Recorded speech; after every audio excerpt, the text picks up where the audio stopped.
morning, everybody. My name is Robin Silvestri. I'm the Executive Director at Save the Great South Bay.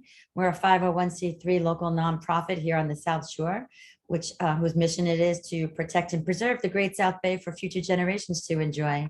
We're thrilled to be back for part 2 of our 3-part series on the making of an oyster sanctuary and lessons learned from various projects that are in and around our area.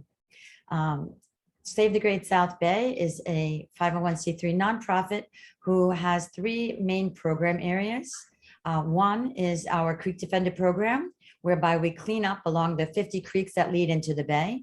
We consider these to be the arteries of the bay, and keeping them clean helps the water quality that leads into the bay. Our second is habitat restoration, so upland habitat restoration, where we look to recreate red maple swamp forests and pollinator gardens across the South Shore to help improve nitrogen filtration in the water and reduce stormwater runoff. And our third area of focus is the Great South Bay Oyster Project and marine habitat restoration. And through that, we've been learning some lessons as we go, and that was the impetus for creating this speaker series. So we're pleased to be joined today by a distinguished group of panelists. I'd like to introduce each one of them and thank them for taking their time to spend with us today. So we'll start off with Pete Malinowski from the Billion Oyster Project.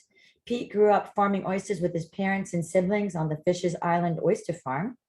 His passion for the environment and education led him to the New York Harbor School, where he founded the school's aquaculture and oyster restoration programs and spent 5 years as a teacher. Pete serves as the co-chair of the Governor's Shellfish Restoration Council and sits on the Mayor's Waterfront Management Advisory Board. He spends as much of his free time as possible on the water or in the woods with his 3 children, Adrian, Maxwell, and Daisy. Pete, thanks for joining us. We appreciate you bringing your perspective to the conversation today. Next up, thanks, of course. Next up is Thomas Schultz, co-founder and president of the Friends of Bellport Bay. FOB's main mission is to collaborate with the community, municipalities, and environmental organizations to rehabilitate and restore the shellfish populations in our bays effectively and efficiently. To date, FOB has planted approximately 2 million shellfish on the bay bottom, has successfully lobbied for and was granted a 4-acre town management area in Bellport Bay, the first of its kind. There they can plant shellfish in a zone officially deemed off limits to shellfish harvesting. A healthy bay ecosystem begins with a viable and robust shellfish population, and they are now planning to scale up their restoration project for 2022 and beyond. Welcome, Thomas. We thank you for being with us last week as well and sharing your experience in establishing the site out in Bellport. Sounds like you've got some great work going on out there. Next up is Gregg Rivara, aquaculture specialist at Cornell Cooperatives Extension of Suffolk County. Gregg was hired in 1986 as the aquaculture specialist for Cornell Cooperative. He works primarily with commercial shellfish farmers and all 10 towns in Suffolk and 2 in Nassau to help with siting and permitting shellfish farms, as well as performing applied research and extension to benefit both commercial and municipal shellfish growers. He founded a shellfish hatchery out at the Suffolk County Marine Environmental Learning Center, and he still serves, which still serves 3 East End towns, providing shellfish seed and related educational programs, as well as a base to perform applied research benefiting Suffolk County residents. Gregg, thanks so much for joining us today. You're an integral part of the Great South Bay Oyster Project, so we're thrilled to have you here with us today. Thanks for having me. Thanks. Michael Doall, Associate Director of Bivalve Restoration at Stony Brook's School of Marine and Atmospheric Sciences, where he leads projects to improve Long Island's coastal waters and fisheries through shellfish restoration and restorative aquaculture. As both a career research scientist and commercial oyster farmer, Mike brings a unique perspective and combination of skills to his work that contribute to the development of science-based in-the-water solutions to coastal environmental problems.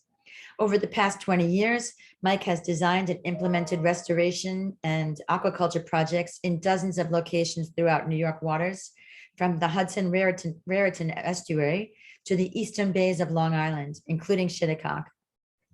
Most recently, Mike has helped lead efforts to build restored oyster reefs and hard clam and oyster spawner sanctuaries in Long Island bays as part of both the Shinnecock Restoration Program and the Long Island Shellfish Restoration Project. He's been a strong advocate of shellfish and seaweed aquaculture as a tool to improve coastal water quality, and over the past several years has developed and refined techniques for shallow water kelp farming off the coast of Long Island. Mike, thanks for bringing your experience and restoration techniques to the table today. We're looking forward to talking with you. Thank you. Thank you to be here again. Yeah, thank you. An important piece of our conversation is, of course, New York State DEC.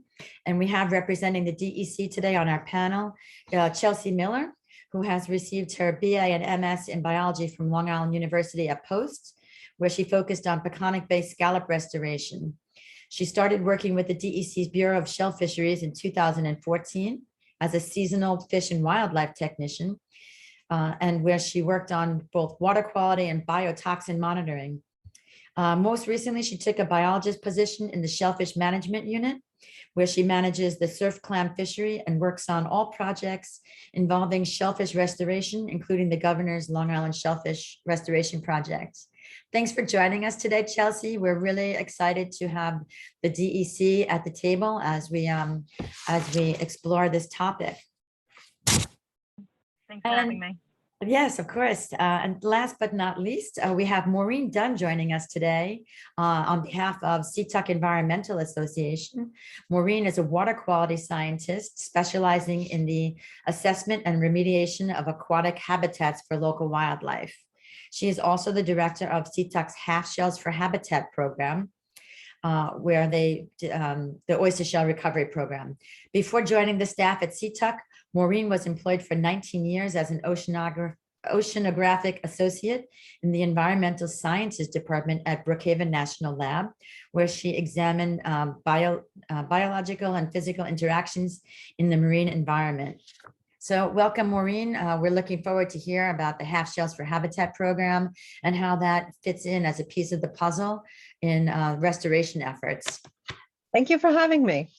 And of course, I would like to introduce Barry Udelson, who is our moderator today. Barry, your bio is escaping me. Oh, here it is, sorry. Barry has his degree in marine biology from Southampton College and a master in biology from LIU Post. He has a diverse background and has worked in the marine science field for 17 years, including positions in the marine fisheries, Virgin Islands Fish and Wildlife, and the National Park Service. He has worked for Cornell Cooperative for over 10 years on various projects, including eelgrass and salt marsh restoration, another important piece of this puzzle, as well as horseshoe crab monitoring, and he manages various shellfish-related projects in Western Suffolk County. Barry has been developing rib mussel aquaculture and restoration at Cornell Cooperative for the past 5 years, as well as a community shellfish gardening program. Building off a partnership with Friends of the Bay in Cold Spring Harbor and Oyster Bay, our colleagues up on the North Shore, Barry is starting another program in Huntington and Northport harbors, where community members are getting involved in raising oyster spat on shell, which will be used to create new oyster sanctuaries in these water bodies. Barry works closely with the DEC as well as various stakeholders such as local baymen and community members that are interested in water quality improvement projects and habitat restoration. So thanks for joining us, Barry, and thanks for volunteering to be our moderator today. We're excited to continue the conversation that we started last week. And with that, Barry, I'll hand the mic over to you. After just a quick shout out to our sponsors, Lessing's Hospitality Group, Winters Brothers, and Blue Point Brewery for making this speaker series possible. So thanks, Barry. It's all you. All right. Thank you very much, Robin. Thank you, everyone, for joining us and for our panelists being here to share us with their wealth of knowledge. Before we begin, I just ask that everyone that's listening in, if they just stay on mute other than their panelists. If there's questions, you can enter them into the chat. There will be time at the end for questions and answers, but we'll be reviewing the the chat as we go along. So if you've got a question on a specific topic, drop it in there and we'll try to get to it as we go through. And so just to recap a little bit about last week, briefly, what we focused on was how we evaluate potential sites. And we talked about bottom type in general, harder is better. Depth, we want something to be deeper than 4 feet at low tide. It's important to know whether you're talking about a certified or an uncertified area. Regarding salinity, lower salinities can potentially reduce predator abundance. Recommended range is maybe between 10 to 28 parts per thousand.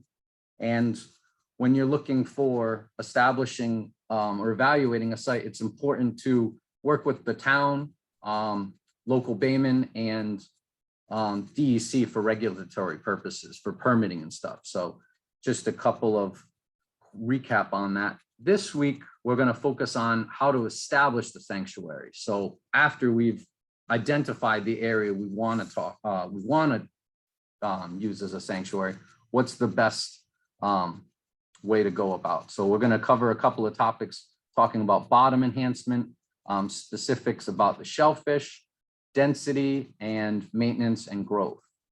So with that, I'm going to recap a little bit, or I'm going to ask Mike to recap a little bit about what we talked on last week. You talked about recruitment limited versus substrate limited areas. And just to start us off, can you expand on this and explain why the strategy for restoration may differ for these two types of environments? Thanks, Barry.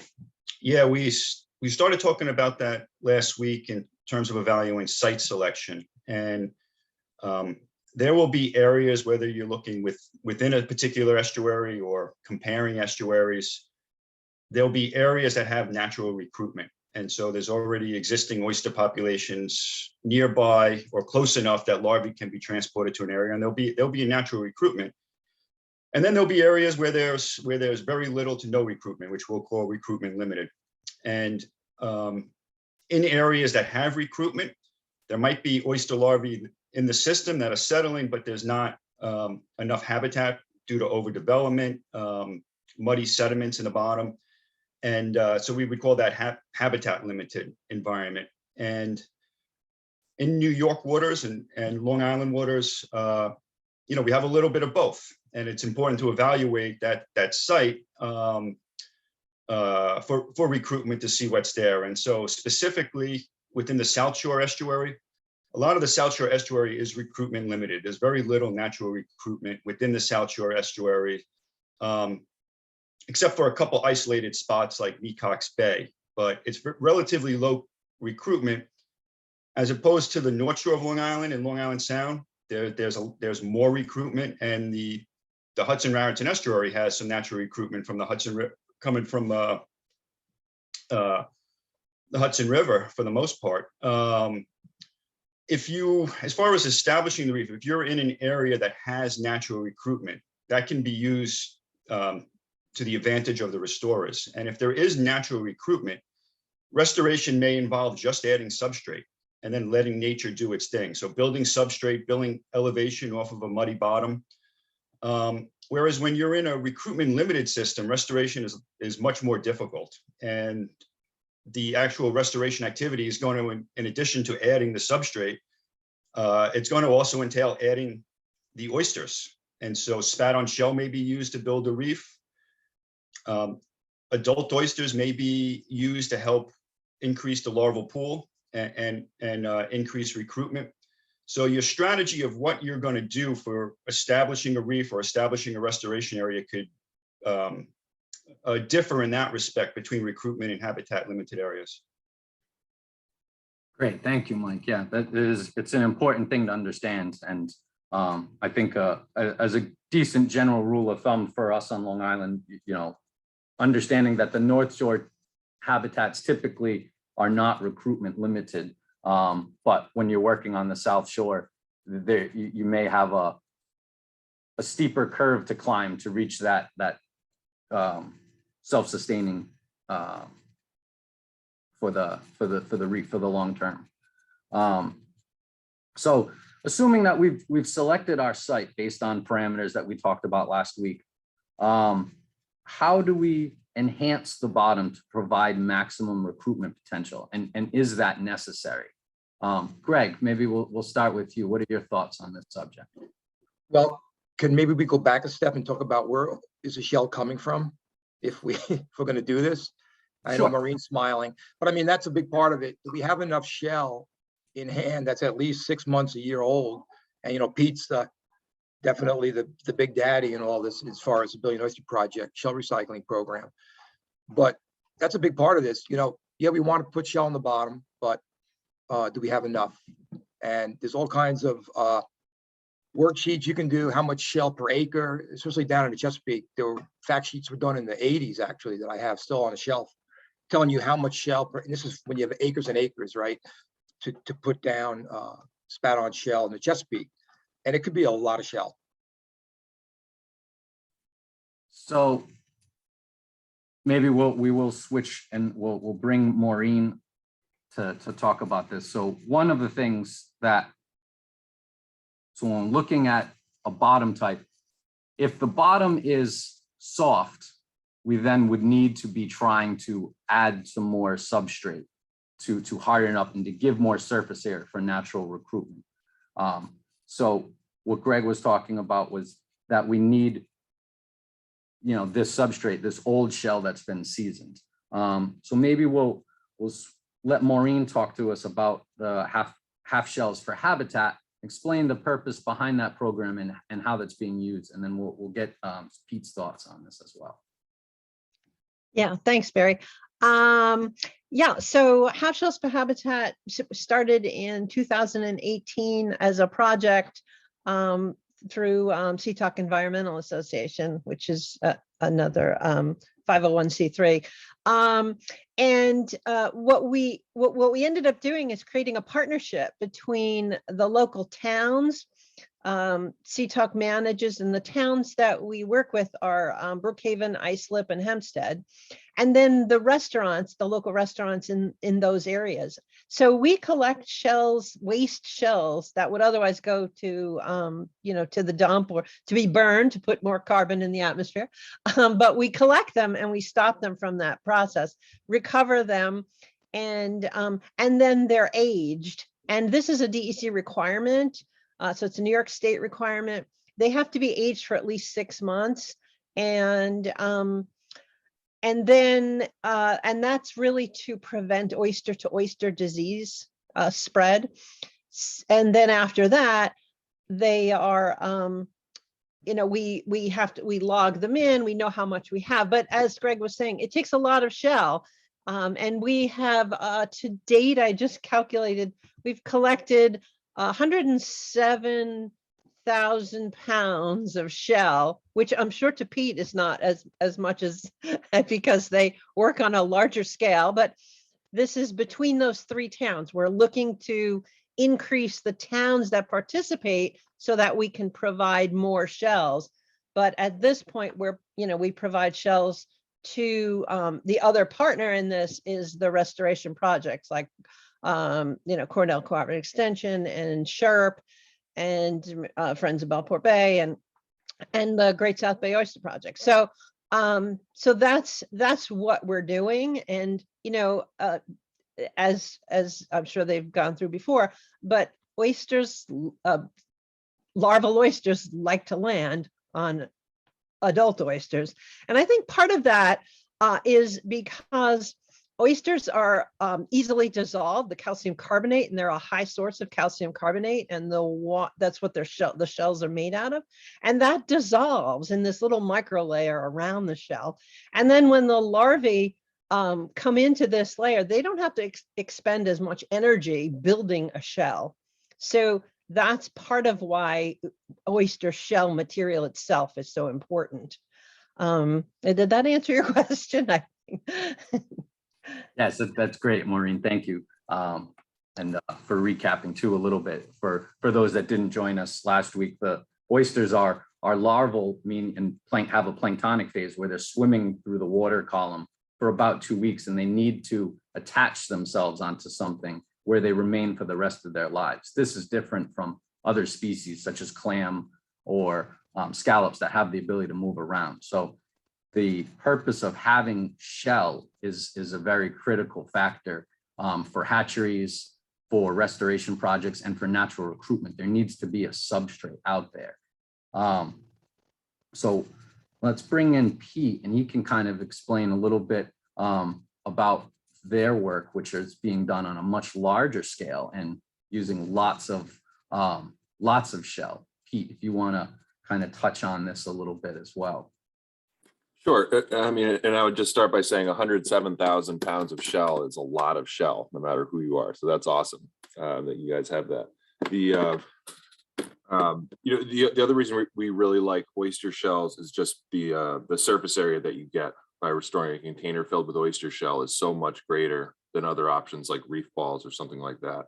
But a big challenge with the cost of securing shell is really high for us, because running a truck around New York City 5 days a week to go to restaurants is just super expensive. So it costs us about 50 cents a pound to get shell ready to be deployed. And so I think in addition to shell being a great substrate and finding ways to elevate it off the bottom and getting all that surface area, understanding the cost per acre is really important, and also the bottom coverage of your installation. So what is the appropriate percentage of, say, an acre of bottom to be covered with structures or with shell, because that number really affects your ability to scale.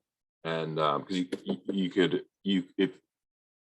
it could cost 10 times or 100 times as much depending on how much shell you put on a given acre, and that's an important consideration. But just so folks who may not know about Billion Oyster Project, we operate a shell collection program in partnership with about 50 restaurants now. It was up at 80 before the pandemic, and we're scaling back up to that. And we're generally able to collect 4,000 to 8,000 pounds of shell per week, depending on the season. And that all comes out to Governor's Island to be cured.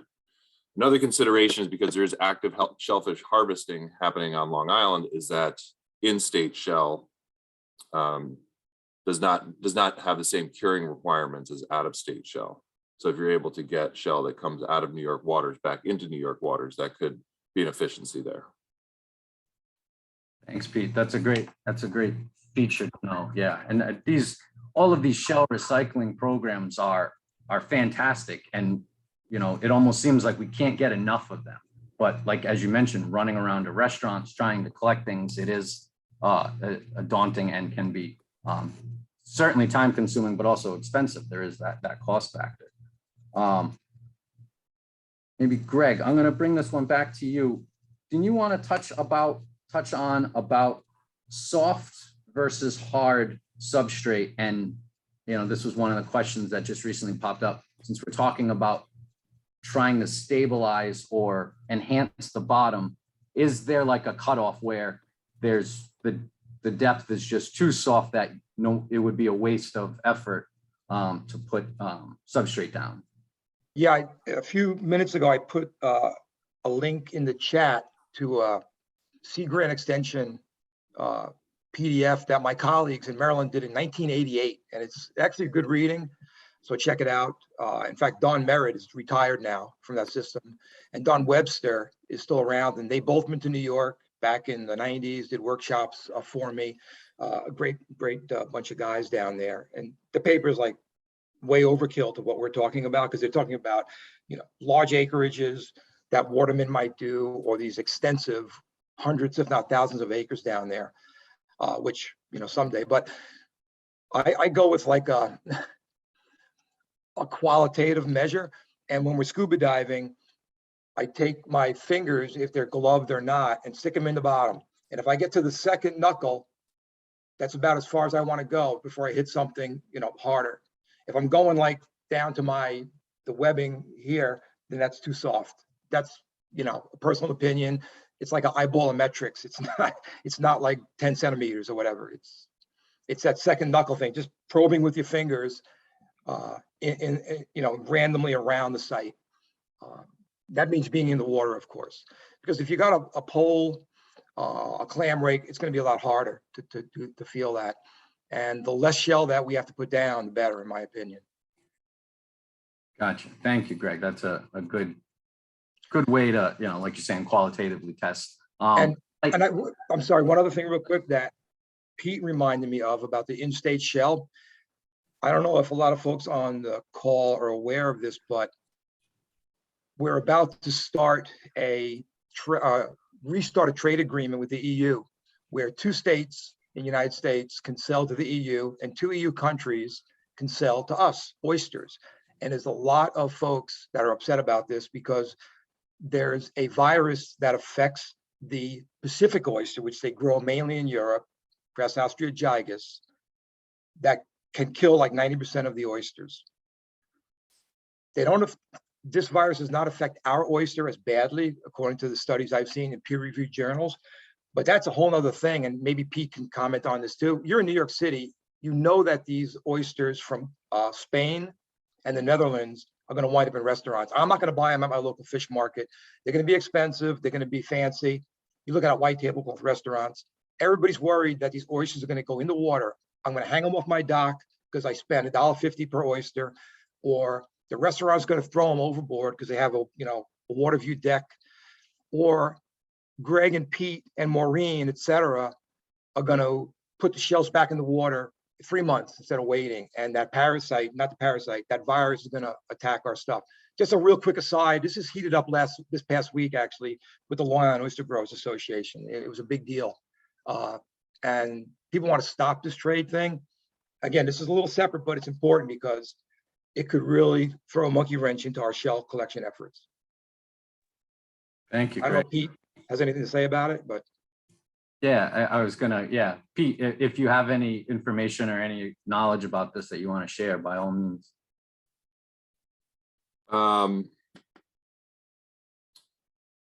Yeah, so I guess I probably have some personal opinions about the importing of oysters and exporting of oysters, but as far as which may not really be relevant, but as far as the shell collection, I do believe that the curing requirements are adequate, to the point of being excessive. So if you keep the shells away from the water it's not just 6 months, but it's 6 warm months. So for us in the Northeast, that's a full 12 months.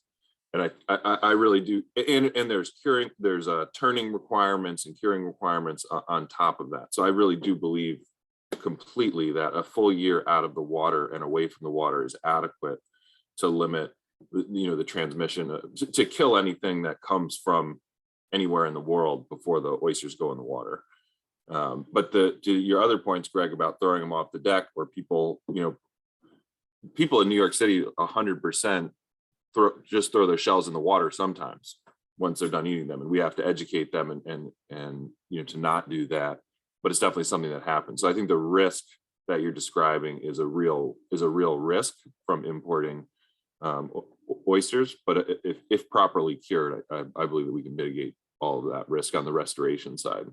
The other important thing about the shell collection is the educational aspect of that. That diners and restaurants can understanding that the oyster shells they're eating are going to go towards restoration. That's really important from just from an awareness perspective, but also for the industry locally, that oyster farms, the diners and restaurants understanding that oysters have a positive impact on the environment, and eating oysters is a good thing to do if you're concerned with the environment. And that comes from the shell collection program. It's a really powerful way to communicate that to diners.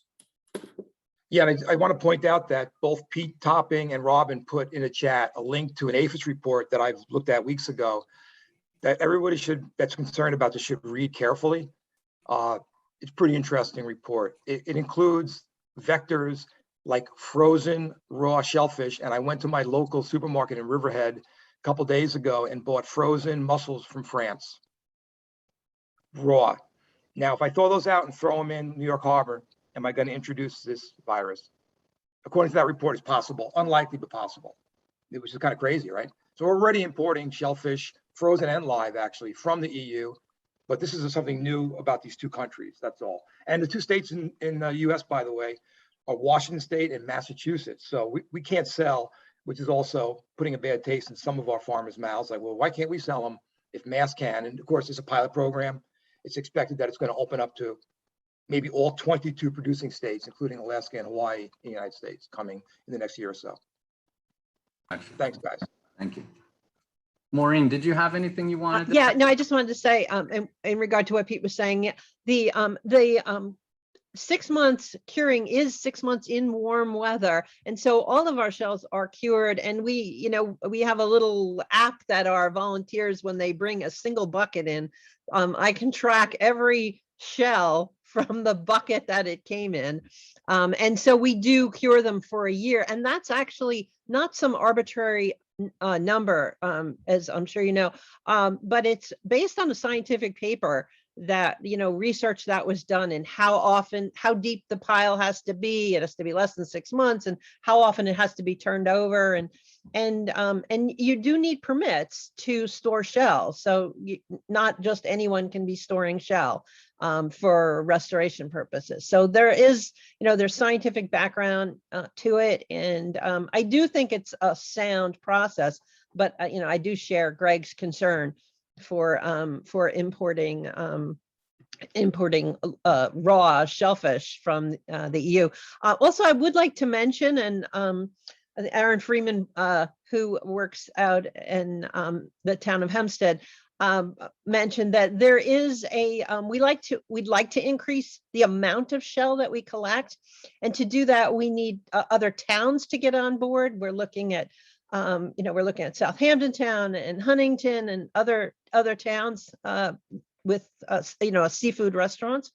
But in New York State, there has been legislation to give a modest tax break to restaurants that produce waste shells that are used then in habitat restoration. This was sponsored by Senator Kaminsky and Assemblywoman Rosenthal. It's the numbers are A258 in the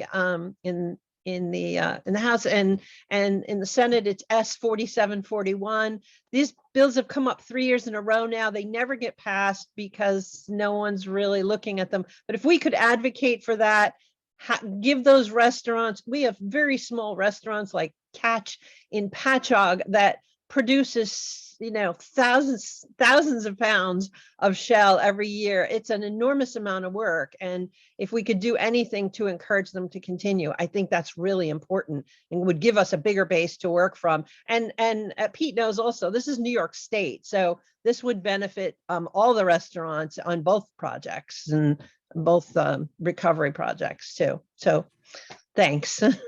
Thank you, Maureen. And yeah, I'm glad you caught Aaron's question there about regarding the tax credit. That's important to know. And maybe with all of our different organizations and outreach programs, we should be trying to make people aware of that. So maybe that, more pressure from the public can be put on so that these can actually be passed to help increase these the collection of used shells from restaurants. And restaurants that are recycling, they have this little logo, half shells logo. So restaurants that are recycling, you can identify them and people can go to them, specifically because they know they're environmentally friendly. So that's great. That's great. Just one thing on the shell tax credit. It's important to remember that the original language for that was written by middle school students at the West End Middle School in Manhattan. So that's just something that we should all remember. Great. I'm going to bring us back a little bit more, talking about the sediment and about our area. Thomas, maybe you can tell us a little bit about your site when you guys were establishing it. What did you do any kind of assessment regarding whether it was too soft, too hard, or anything along those lines? Yes, thank you very much, Barry.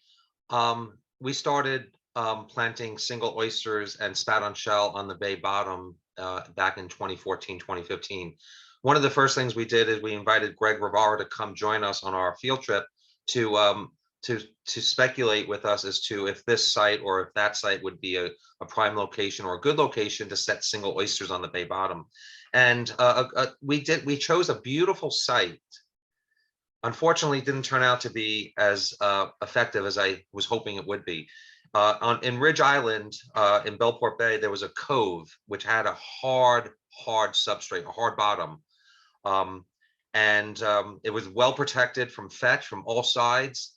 It was near the inlet or the breach that was created by Sandy. So we had good water flow, but we thought that if we could get an oyster colony established within this little cove, that the larvae would stay within the cove and create a little oyster reef naturally within this little area. All was going well. In fact, I remember Gregg Rivara a year later, after one of the things we do in Friends of Bellport Bay is we revisit all our colonies and we measure growth rate and survival rate. And a couple of months or a year after we planted that first colony at Ridge Island, we measured growth rate and survival rate. And I remember Gregg saying to me, "Oh my God, this is like oysters on steroids." They were doing so well. They were growing so quickly, and the survival rate was at over 90%. That was an unscientific look at the oysters. It was just a random plucking of oysters and counting how many were opened or dead versus the live ones. And we thought we were onto something really big here. We were also looking for recruitment. We did see a little oyster show up on a larger oyster shell, which Gregg did deem as possible recruitment. And we were hoping to set up a colony within this protected cove in Ridge Island. But what happened a couple years later is the sand that was being stirred up from the inlet ended up settling on top of those oysters. And we lost the vast majority of them from sediment settling on top. So that planting site was suspended, and we moved on to other sites along Bellport Bay. Bellport Bay is not unlike any other intercoastal lagoon along the South Shore. It's very sandy, but there are areas in Bellport Bay that are excellent areas to plant single oysters or spat and shell, with the addition of shell from Maureen's organization or not.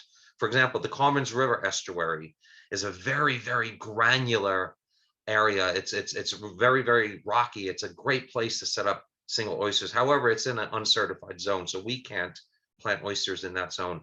But there's another area along the north side of Bellport Bay that is also very hard bottom and has some natural substrate rocks and granular areas along the edge of the shoreline on the north side of Bellport Bay. And that's where we lobby the town to provide us with that sanctuary, which they granted us for Haven Town. And it's in that area where we plant spat on shell and single oysters. And we're in the process of collaborating with the DEC right now to have them approve our first hard oyster reef, which will be located in that sanctuary. And that the location of that oyster reef will, Gregg Rivara was with us just a couple months ago, taking core samples of the bay bottom in that location. So I think picking where you put your oysters along the South Shore estuary is very important. You don't want to go through the expense and the effort and then end up having them sink into the muddy bottom. We are in the process of, we met with Maureen last year, and we're gearing up to build our reef. And it's my goal, it's my vision anyway, for the greater Great South Bay, is to have hard oyster reefs dotting the shoreline from Bellport to Amityville, where all the larvae that is floating around the bay can settle as the circulation of Bellport Bay and Great South Bay moves it around and about. Great, that's a great envisionment and great bit of information there. Chelsea, from the DEC's perspective, is there a difference in the permitting process if hard shell is being put down to enhance the bottom substrate, or is it not make a difference? So there's a difference. If not so much in putting hard shell down, but if you're putting in like structure, like you're putting in cages or anything to really kind of build up bottom more, you'll need additional permits besides what you're going to get from Shellfish Management Unit. You'll also need permits from the Army Corps of Engineers and potentially from the wetlands. Gotcha. Okay, but for, oh, I think maybe Chelsea froze a little bit. Did you have anything to add? You froze a little bit there. Am I good now? Yeah. Sorry, I'm having technical difficulties today. It's okay. So as far as just putting shell on the bottom, I don't think there are any additional permits. Okay, thank you. That's helpful. Mike, is there any regarding, Gregg mentioned his technique for how he kind of assesses the bottom. Is there any other tricks or anything that you typically use that's different or that you think would be useful to people trying to identify what's maybe too soft of an area? Yes, I similarly just do a qualitative assessment.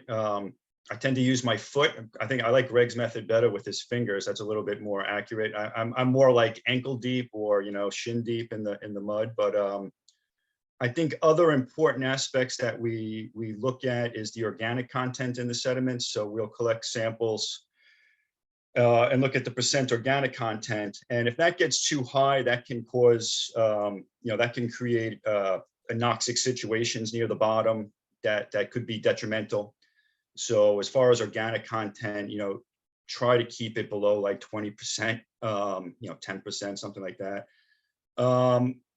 We'll also look at macroalgae coverage. Of course, there's areas, if you have seagrass, that would be an area that you would want to put off limits, so you're not going to smother seagrass. But even if there's areas, some areas are just smothered in ulva, like green, the green sea lettuce. And so, we have concerns about planting oysters in areas like that, being smothered by the seaweed. But I will say on some of our reefs, it's amazing how the macroalgae really becomes part of the community. And there's times of the year where you can't even see the oysters, but they're doing great, and then the fall, when some of that macroalgae starts dying back, you see the oysters are beautiful. But we do try to avoid areas with high macroalgae cover and high organic content in the sediments, as well as avoiding soft bottom. Great, thanks, Mike. So now that we've kind of established, how to identify your bottom type, and if you need to, if it's too soft and you want to build up shell to kind of reinforce that bottom, talking about what type of shellfish, what type of oyster? Are we talking loose oyster or spat on shell? And are there factors that involve, that affect which of these that you use, or do you use them in conjunction with each other? Pete, maybe we'll start with you. What are your thoughts on using either or the combination of single set oyster versus spat on shell?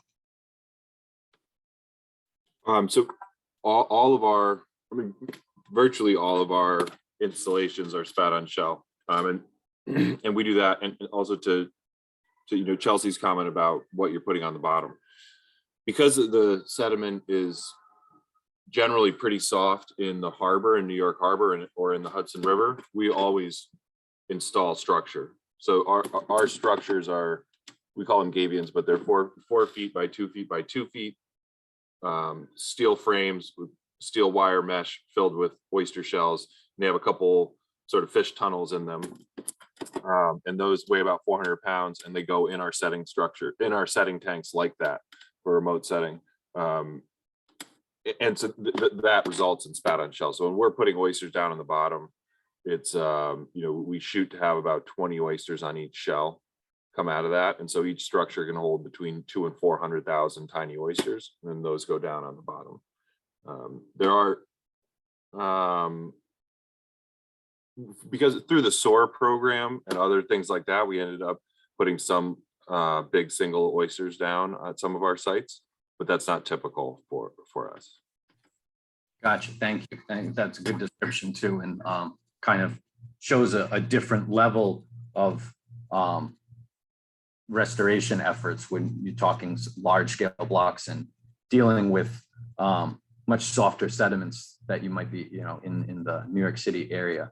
Gregg, maybe I'll send the same question your way, since I know your projects have a variety of things where you've done some single set and you've also done spat on shell on a smaller scale than Pete. What are your thoughts about this? Well, for those who weren't here last week, we talked about with Wade and actually Chelsea, the DEC is frowning upon putting single oysters in closed waters. Now, most of us are in region 1, Pete's in region 2, where there really is no open shellfish waters. So it's a little different in region 2. And Pete and I worked in Jamaica Bay back 3 years ago. The project ended about pre-pandemic, about 2-3 years ago. So that's a special situation in the city. So out here, if you're in open water like Thomas's and, you know, Koch's, Friends of Bellport Bay Reef, and a reef I did for the town of Brookhaven and East Mauritius, we can do whatever we want. So if the town of Brookhaven's got oysters they want to put down, yeah, put them in with the spout on shell we planted previously, maybe in the fall when they're 40 millimeters or so. So to do both, I think is ideal. The nice thing about spout on shell is you can put an oyster out really small and it's not going to get eaten as quickly as if it were a single little teeny, literally 3 millimeter oyster. That's a big thing. And 10 to 20 spat per oyster shell is ideal, and I'm with Pete on that. Obviously, you're not going to get 20 on, unless it's a really big shell, you're not going to get 20 surviving to recruit, to spawn, basically. And you know, we didn't really even talk about type of shell much. We're using a lot of surf clam shell for these larger scale projects because we can get it en masse. I mean, it's ocean surf clam from New York State. We could put it right back in the water if we want. We don't, because it's usually full of meat and, you know, it's kind of nasty. So it is aged for a good year at our town transfer station out in Cutchog on the North Fork. The issue with surf clam shell is it's thinner, it breaks up more easily. Every time you move it, it breaks more, and currents can carry it away. Whereas oyster and even hard clam shell are much better. And we even talked about bay scallop shell and sea scallop shell. We used all that stuff, and the sea scallop and bay scallop shell are really, especially bay scallops, they're really friable. They break up way too much, which that's a good thing, isn't it? Because then we get single oysters. Not really, because the whole idea is having that three-dimensional interstitial space in the reef. So we don't want things to break up. We want them to stay solid. I mean, a whole shell. And they tend to move around the most because it's such a thin shell, the bay scallop. So I don't know if that even answered the question. No. I'm prone, as you know, Barry, to go on tangents. That's all right. That's good here. And you know, that was a good distinction to make about the different types of shells and the pros and cons that some other shells may have.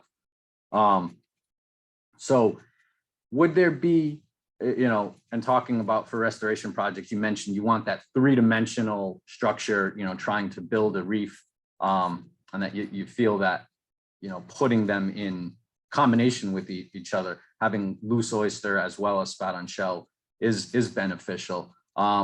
Mike, with any of your restoration projects, you know, do you have anything to add to that? Is that any different? Or do you kind of feel the same way, using both is ideal? Well, if we're talking seed, small oysters or clams, you know, one thing we've found time and time again, and other restoration projects have, is predation is a major factor with smaller seed. So if you're planting, in the case of oysters, loose single seed that are in the millimeter range, very likely, I mean, it depends on where you are, of course, but very likely most of that will be lost to predation. And that's something we found in almost every area that we've done this. Whereas spat on shell, when the oysters are attached to shell and you have this matrix of shell, it does provide a refuge from predation. And predation is drastically reduced on spat on shell, as opposed to planting loose seed. And as the seed gets bigger, as the shellfish gets bigger, and again, this could be clams or oysters, they start to reach a predator refuge. So a lot of the predation is small crabs when they're little, as well as big crabs. You know, blue crabs can be devastating. But as the shellfish get bigger, so when we try to outplant individual shellfish, we're focusing on larger individuals and usually adults. So you know, the creation of spawner sanctuaries with the hard clam spawner sanctuaries is planting an abundance of adult shellfish close together to increase fertilization and spawning. And you're going to get past that. There'll be very little predation in most cases. There are, you know, larger predators that will eat the largest shellfish, you know, such as whelk can be devastating. Recently, there's been cow nose rays that have been coming through the waters, as things are getting warmer. So we've had one instance in a clam spawner sanctuary after it was planted. We found it high mortality, devastated, broken shells all over the surface. And coincidentally, there was a sighting of a huge school of cow-nose rays coming through literally that week. So, yeah, so just going back to the question, as far as spat on shell versus loose seed, I mean, definitely spat on shell, you're going to get much higher survivorship. There's going to be a refuge from predators, but planting adult shellfish with that, individual adult shellfish, could help increase the spawning stock, increase, the production of larvae. If loose seed is to be planted, and we're doing a lot of experiments with this now, there's a student, well, he's now a technician working in the lab, Tim Curtin, who's done a bunch of experiments with this. And there's been a lot of stuff like this in the literature, but just adding a shell hash to the bottom. If you add crushed shell or just something to provide a refuge, and planting loose oysters or clams in that shell hash increases survivorship tremendously.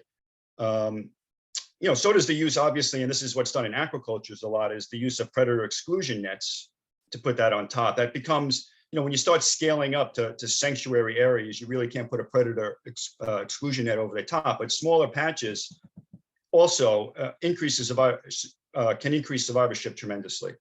So yeah, I think the thing with planting with small loose seed is predation is a huge concern, and spat on shell provides a refuge from that predation. Great, thank you, Michael. And that, talking about the single set oyster, usually, well, not in every case, but a lot of places where flupsies are raising or people are growing out oysters, there, at least on the North Shore, our locations, we have to put them out at 1.5 inches. So that's almost the maximum that we're allowed to put them out. And that's around, 40, 45 millimeters, which is still bigger than your smaller mud crabs maybe picking off, but there's still the predation aspect from some of the larger crabs. Thomas. Yeah, but that's a great, if you can grow them up that big, that's a great size. So that's big. I'm talking when it's millimeters. I mean, predation is just rampant. But if you Gotcha. if you can get them up to 1 inch, I mean, that's a great size. Gotcha. Yeah. Okay, so that's good to know for many projects. Thomas, what would you like to add to build on this discussion aspect? Thank you, Barry. Michael, that was 3 minutes of fantastic information. Thank you for sharing all that. We diversify our plantings. The town of Brookhaven donates last year they donated 70,000 oysters to us. And what we do, and they're usually about 8 to 10 millimeter in size. We take them from the town. The first year or two, we put them right onto the bay bottom. And we discovered right away that 99% of those oysters that colony was decimated mostly through the crabs and seagulls at low tide if they were into tidal.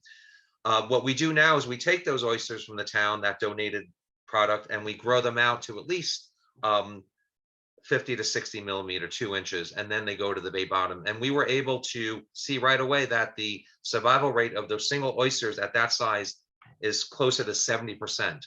And we've also come around to the fact that, the oysters, as I mentioned in the first meeting, the biggest predator to the single oyster is man.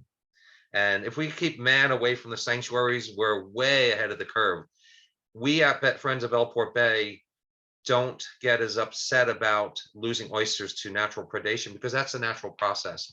It would be very strange to have a survival rate that is super high. Then that's clear that something's wrong with the ecosystem.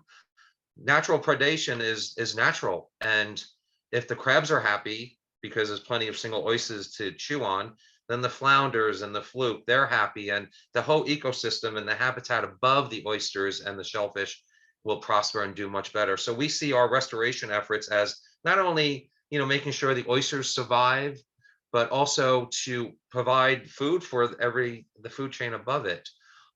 With that said, we do plant spat and shell, and Michael's absolutely right. The survival rate of spat and shell is so much higher.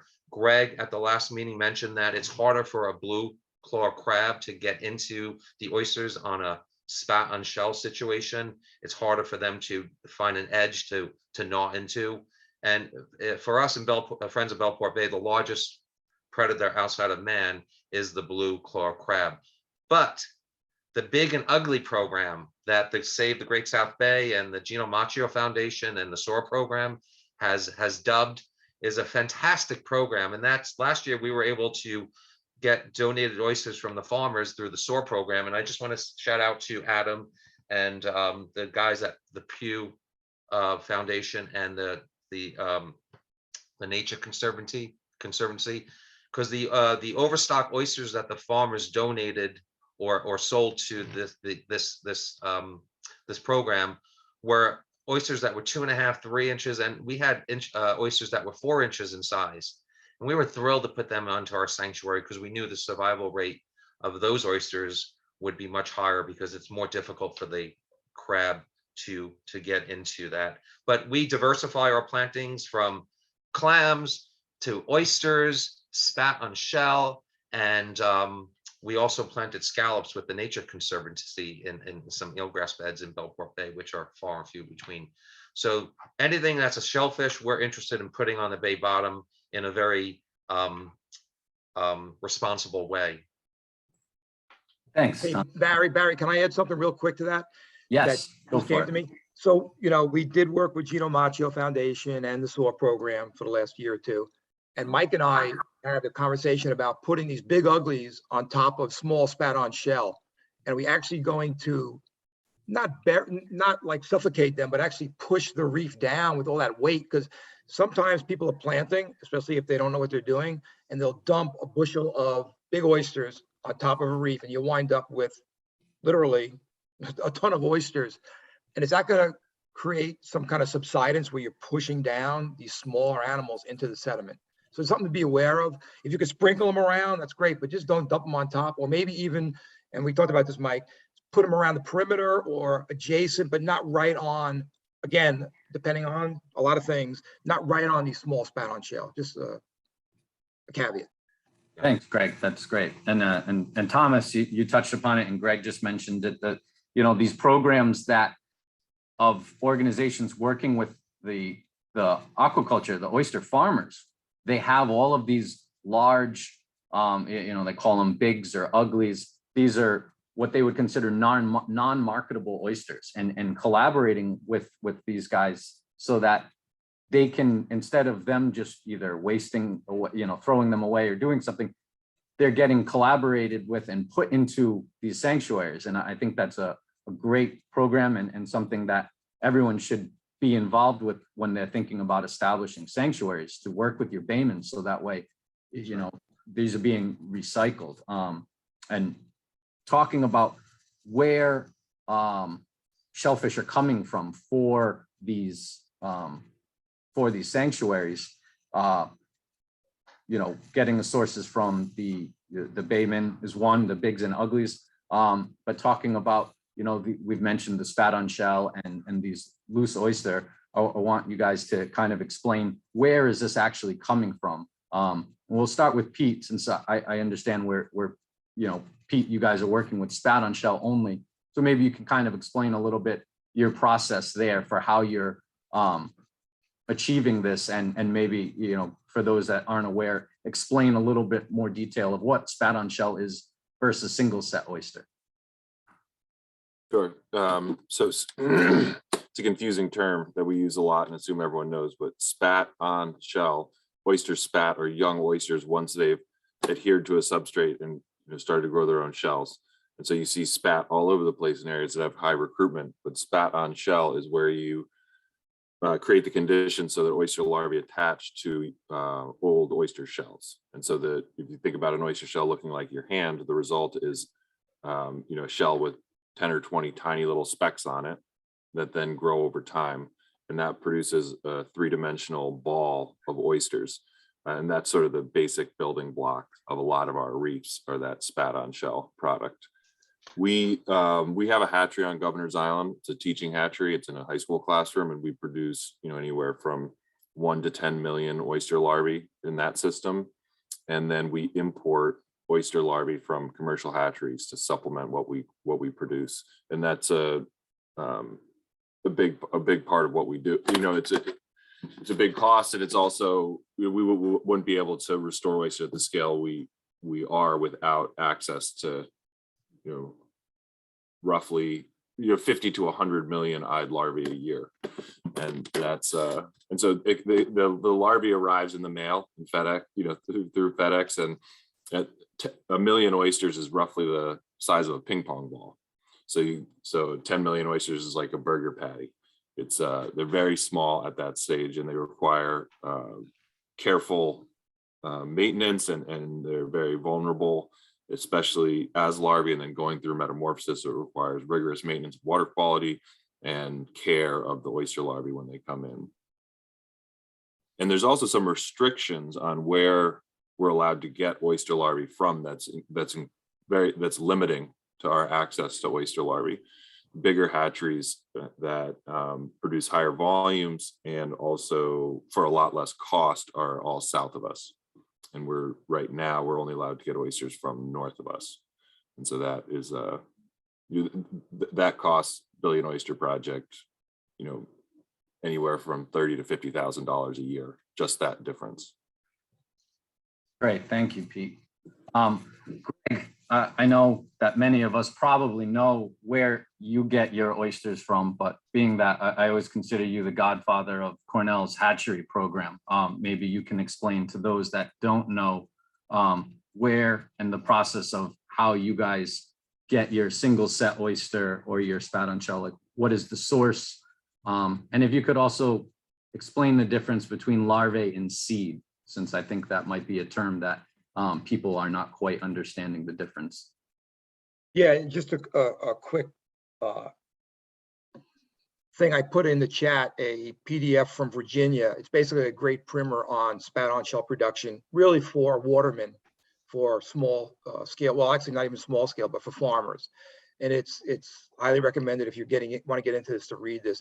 And you could do this in a kiddie pool. You could do it in, like Pete does and his crew, in containers, 40-foot long containers.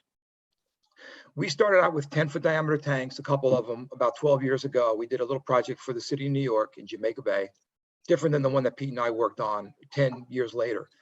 And then we went with the Long Island Shellfish Restoration Project that Mike Doall's involved in with us. We went to 4 12-foot diameter tanks, about maybe a little over 5 feet tall.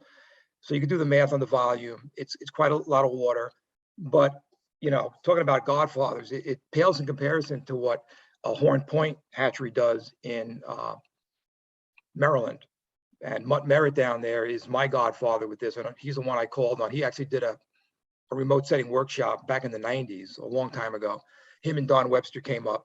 He's got, I want to say, 52 12-foot diameter tanks. It's insane. And he uses something similar to the gabions that Pete's talking about, but they're stainless steel and they're reusable. And they have a crane that it's crazy. And I visited it a couple summers ago. We didn't get into that scale, even with a lyser, because of our location. We can't bring a boat right up to our set tanks like they do in Maryland. So having these big stainless steel things makes a lot of sense in terms of material handling. But we went with something more human scale. We went with these 2x2 trays.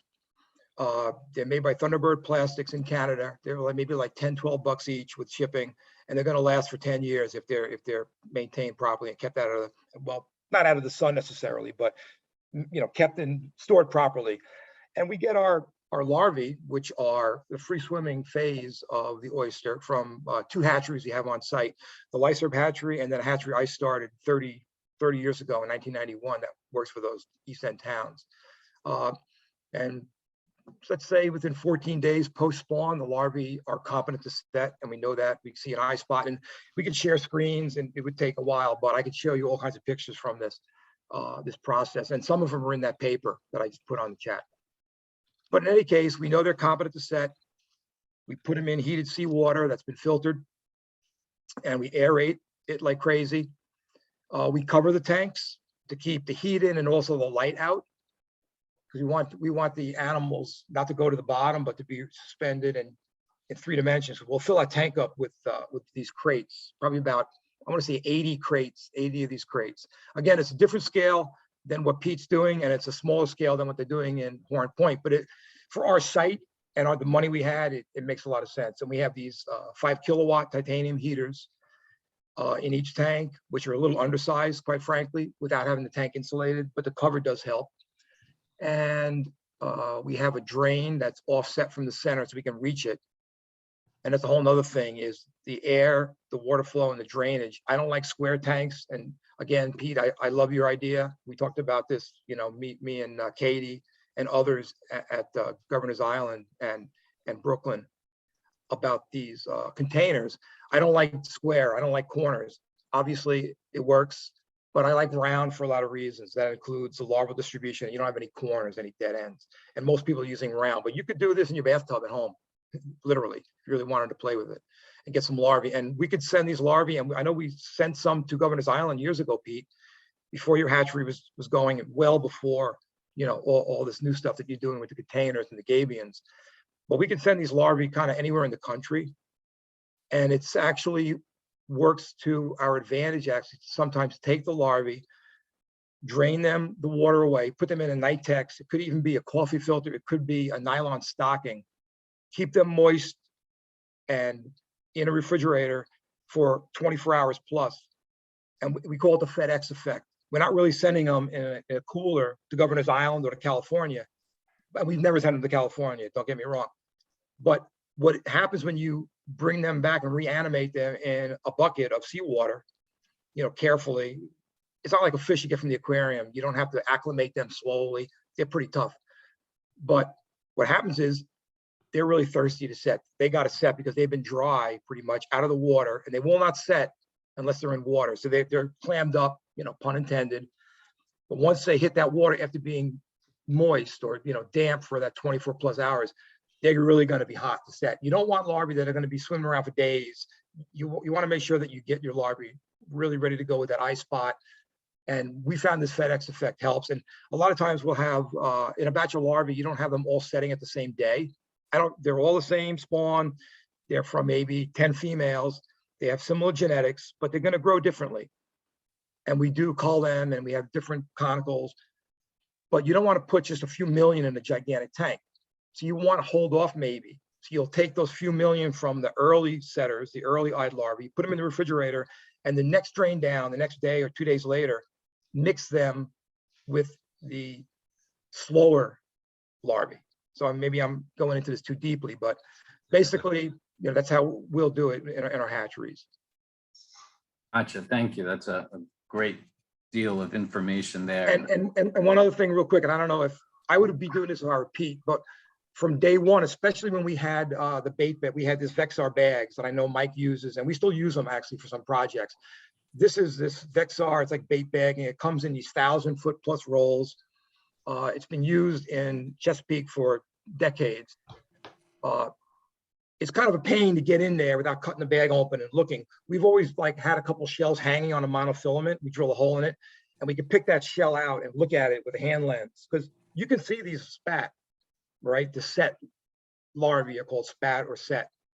You can see them with the naked eye, but it helps to have a hand lens. And you say, hey, we got a good set on these. You know, you can actually count them with that hand lens. And with the gabions, Pete, I can imagine, you know, you're gonna go diving in that tank and look. I don't know how you sample that, but it's something that I'd be interested in knowing. Gotcha. Thank you, Greg. Thank you for that great description. We're gonna talk a little bit about the density of these plantings. So Mike, I'll start with you. Is there a typical density that you strive for when you're establishing one of these sanctuaries? And is it different from single set oyster versus the spat on shell?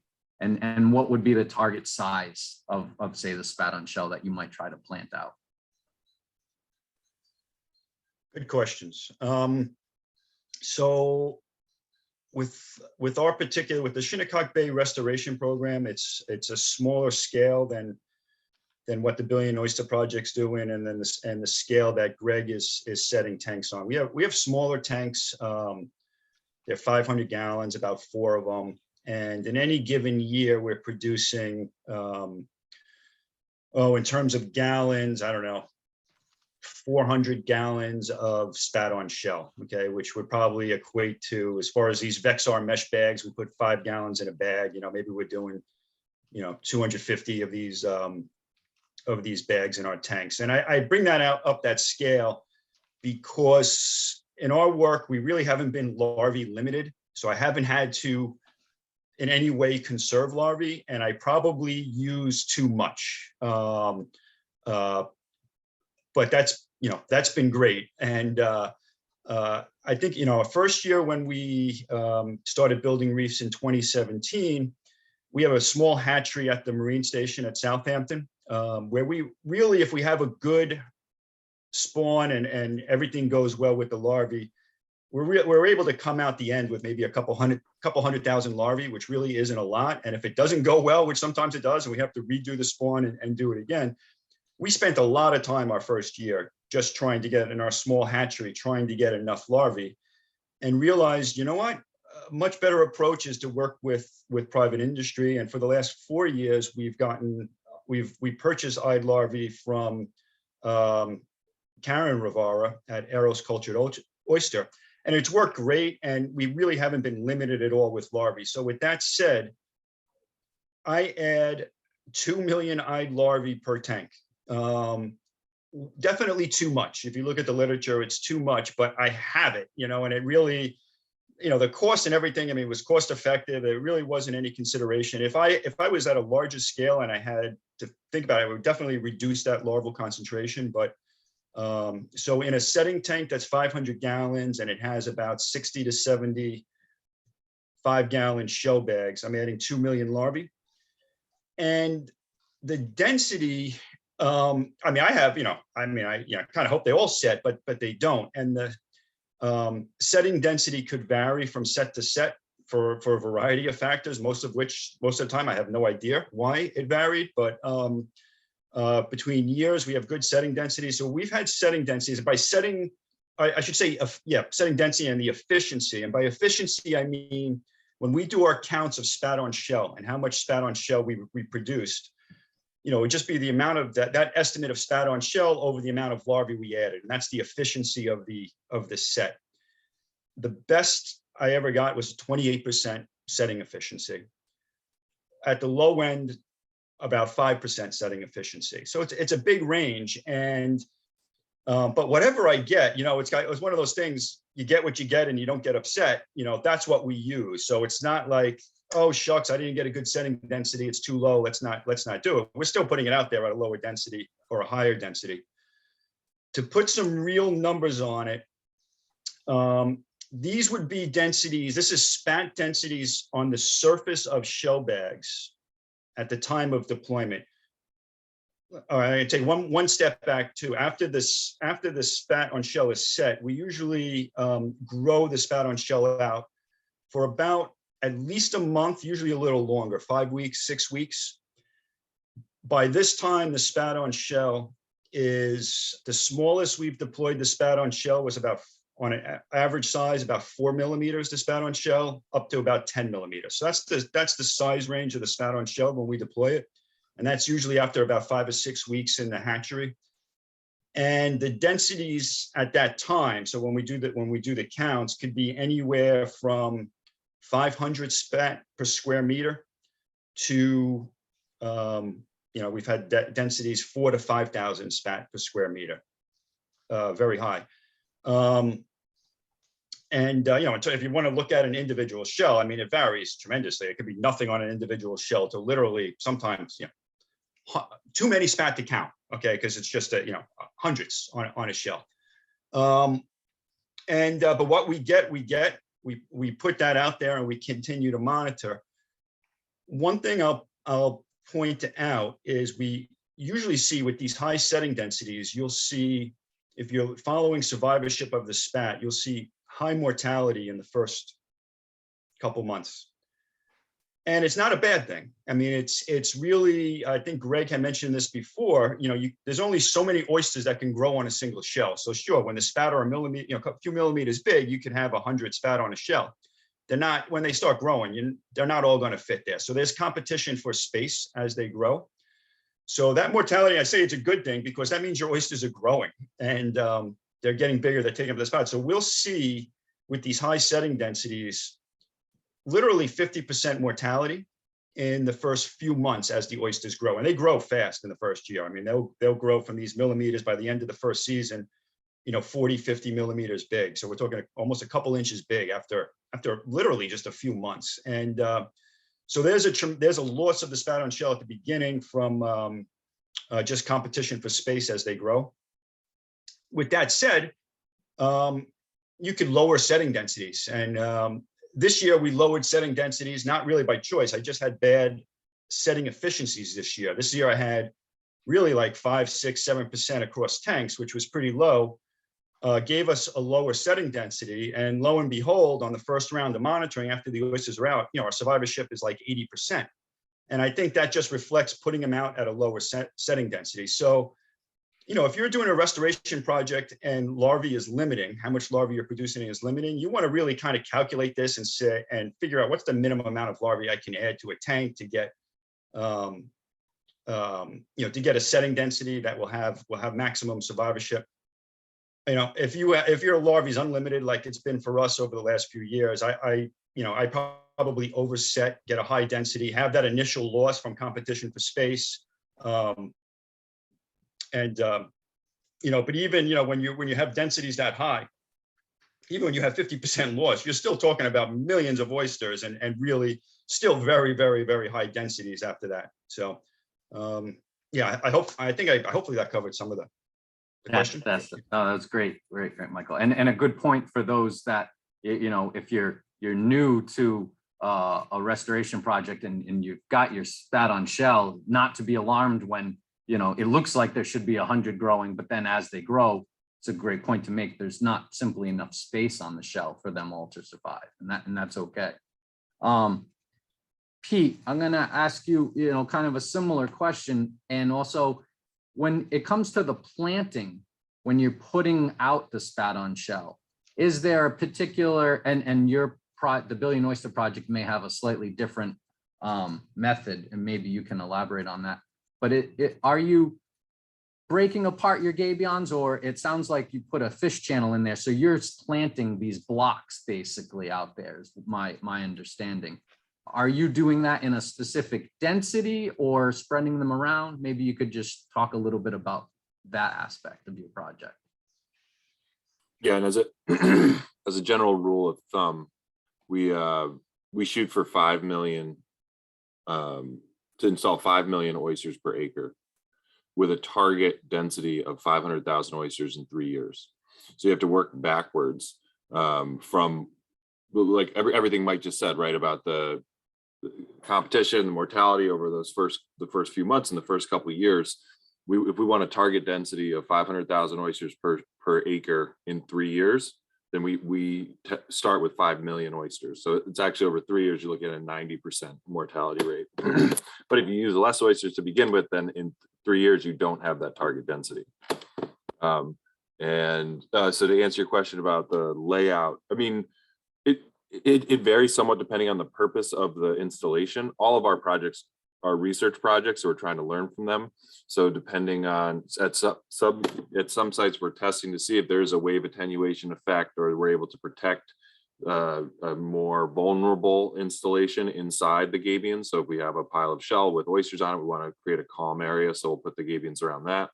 But I mean, I would describe it as information, because the way the installation works, the gabions are being hauled out of the tanks by a crane, and they're going down in sets. So the rigging involves a big steel beam that has attachment points for the gabion. So you have these kind of rows that can either just be sort of in lines or in squares, depending on the installation. But it does vary a lot. And we're starting a project now off of Staten Island that's going to be very specific points within a breakwater where the gabions are going to go.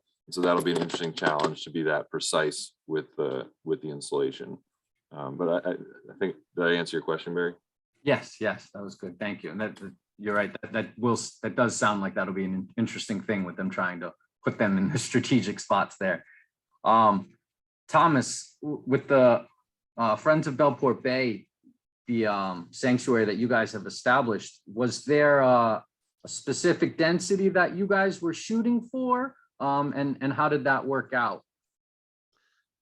Thank you, Barry, for that question. I will say that it's, as a startup grassroots organization, I recognize right away that there was so much science and so much we did not know, that it was important to bring on the professionals or the scholars like Gregg Rivara and the town of Brookhaven Nursery, and they were able to guide our grassroots startup. So we leave the science to the scientists. And why I say that is because, for example, that first planting colony we talked about that we lost at Ridge Island, we planted 30,000 single oysters on a hard bottom. And I remember Gregg was speaking about the idea of we're planting them too close together. There's a point where you can't put singles on top of singles. For one reason I recall was because there could be disease that will infiltrate the colony, and if they're too close together, they'll all die, as opposed to having the singles separated. So each time Gregg Rivara dives on our sanctuaries, we ask him how our coverage is or how our density is. So we leave that decision making to, in this case, Gregg Rivara. So I would urge any startup organization to, collaborate and partner up with Cornell Cooperative Extension of Suffolk County and let them advise you as to, when you have too many single oysters in one location. So we leave that decision making to the people who know a lot more about it. With that said, I just want to clarify, Friends of Bellport Bay, we have two types of reefs operating. We have a natural reef where we plant our single oysters on the bay bottom without any structure. And as we discussed, we picked an area with a hard bay bottom, and the single oysters are doing really well. Gregg Rivara inspects that reef annually. And then we're also building a hard reef, and we're currently in an application process with the DEC to get our hard reef, which will have a different density than the single oysters that we're planting in the other part of the sanctuary. But we are setting up our hard reef downwind, if you will, or down current of the natural reef sanctuary.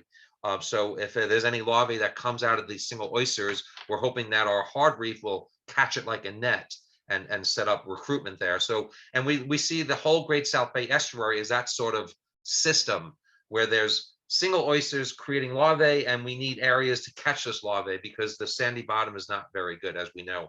And I do want to shout out to Amanda from William Floyd, who suggested that she and the teachers at William Floyd High School have some energy to help with the restoration efforts. Friends of Bellport Bay works on our intercoastal lagoon, which is Bellport Bay, which is part of the William Floyd community.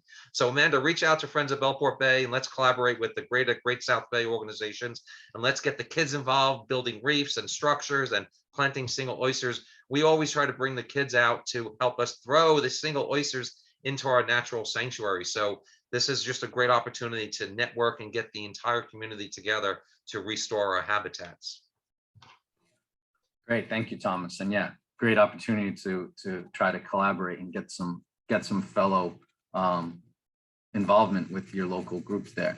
Gregg, I'm gonna, because you were involved with helping Thomas and establishing that, looking at the density and stuff like that, maybe you could share a little bit of your thoughts. And also, I think this got mentioned, but there was a question about how many oysters on average would you expect to see at about 1.5 inches on a spat per shell? Would you say 5 is a fair number that may actually survive? Obviously, there's significant variation, but what are your thoughts about that? Yeah, I mean, I don't know about the 1.5 inch thing, but we've got clusters of 3-4 inch oysters that are 5, because that's on a normal, say, 3-inch oyster shell. And I can't say enough about what Pete and Mike said about you can't use the metrics that a commercial oyster farmer would use, because you're going to be horrified. I'm only getting 3% survival from larvae to the 5 on a shell. Yeah, maybe you are. That's not the point. The point is you got a beautiful cluster of oysters that are creating so much habitat. And I saw a thing in the chat about water quality. We'll talk about that right now, but kind of a pet peeve of mine, the water quality thing with some of the scale that we're operating at. So yeah, 5 per shell is definitely reasonable. I've got some great pictures of such clusters that might have had 20, might have had 50, might have had 10. But as you said, they overgrow each other and there's competition and it's all good. That's, you know, Mother Nature. And what was the other part of the question? Sorry. Sorry, the density, what would be like a target density that you might be trying to establish when you're planting things out so that you're not maybe over building certain areas?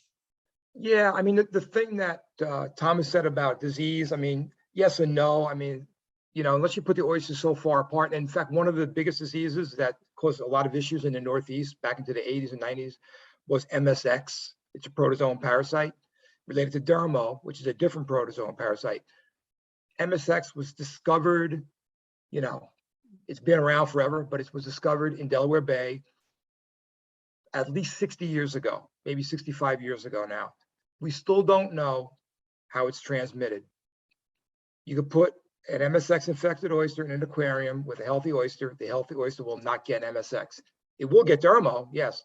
So we think that there's an alternate host, and I don't want to go into detail here, but so putting oysters tight together is not going to maybe affect MSX at all. Other things will be affected by too many oysters, depending on where you are. If you're in a dead end creek, you might not have enough food. And if somebody mentioned in the chat, what is the morphometrics of a reef? Do you make a skinny, long thing parallel to shore? Maybe if you're trying to keep erosion down, what's a wave break, which is what Pete's doing with the Staten Island project, this big project that they've been working on.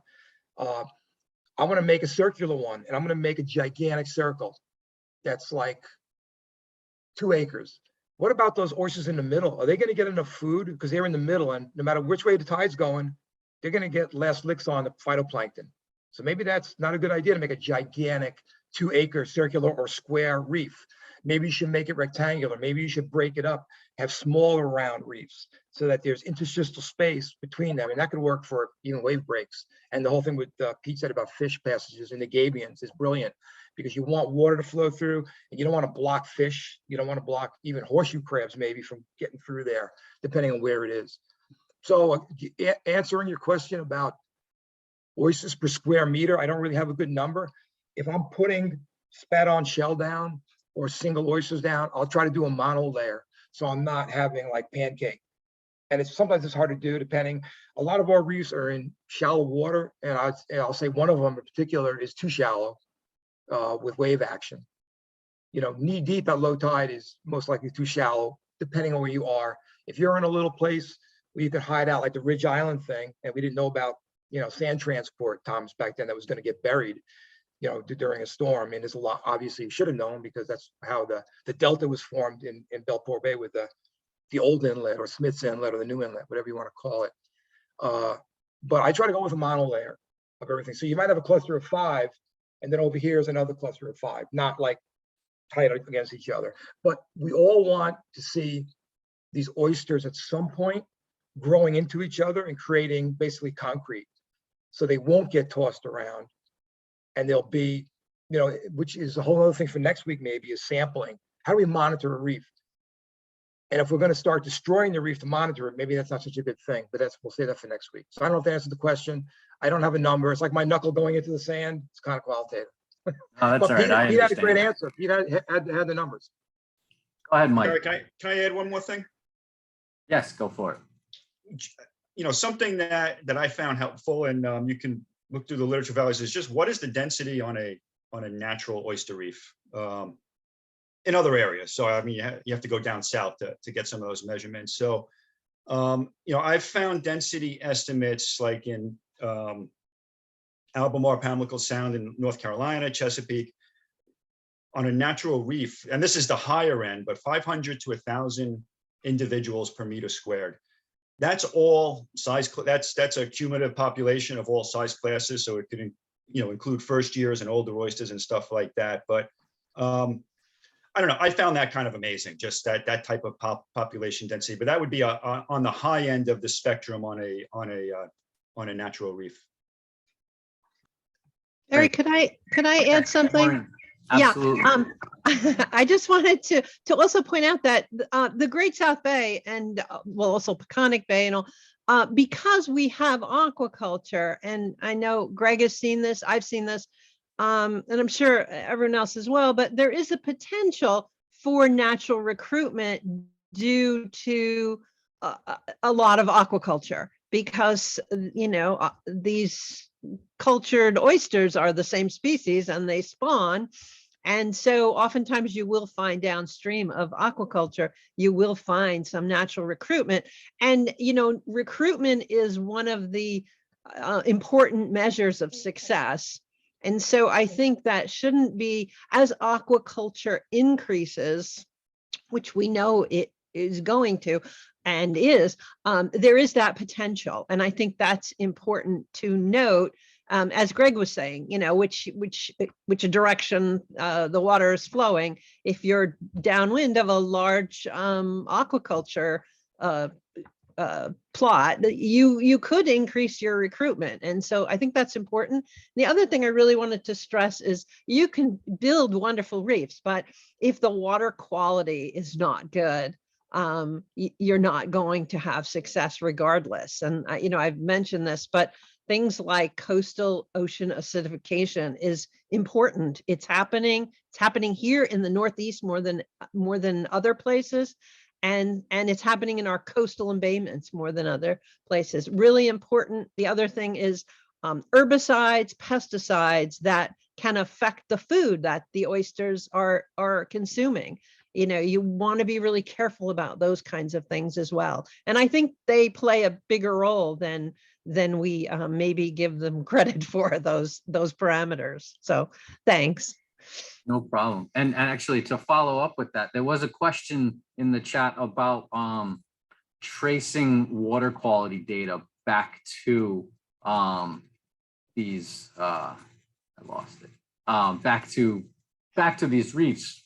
In your experience, how would you, I guess, maybe try to address that? Because I know it's not an easy answer. It's not a black and white answer, but what are your thoughts about being able to, identify any improvement and kind of attribute that to a reef?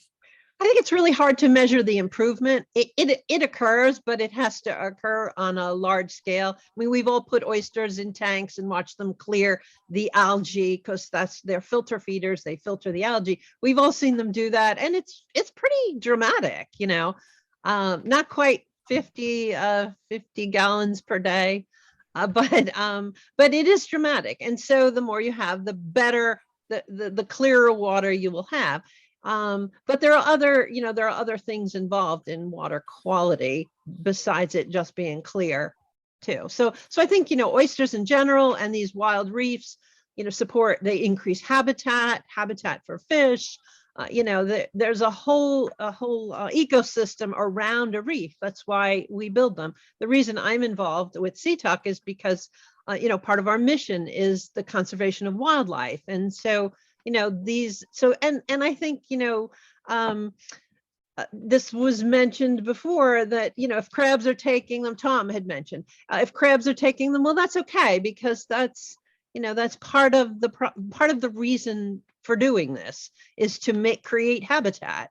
And so I think water quality is important, and both putting it in a place that has water that's bad enough to get an improvement, and yet not too bad, so that you don't have healthy oysters. But as far as recruitment, I think water quality is very important, I think, for recruitment, because just going through the scientific literature on the effects of things like herbicides and pesticides on larvae is pretty dramatic.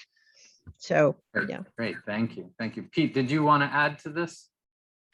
Yeah, I think I have a few different things to say about water quality, but one is that I think it's helpful to look at oysters like you look at trees, right? We know that trees are playing a role in making our air cleaner, but we're not trying to measure the individual impact of each tree on air quality. And if we did the Million Trees Project in New York City in the 60s, the air quality would still be terrible in New York City, right? But that, coupled with changes in human behavior results in much cleaner air quality. And so I think the oysters, you can measure the direct improvements on water quality in hyper-local environments of the oysters on the bottom playing that role. But you're not going to see, for us, a New York harbor-wide impact from 1 billion oysters. It's such a small percentage of what used to be in the harbor, and the water is exchanged every day.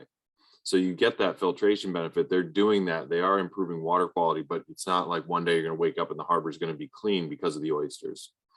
The most important role that our oysters, and I would argue all of our oysters, play in improving water quality is convincing people to care about the water where they live and forming a direct connection with the natural environment that you learn to identify and associate with, and form bonds with the animals that live around you. And that results in an improvement of water quality because people aren't okay polluting something that they care about.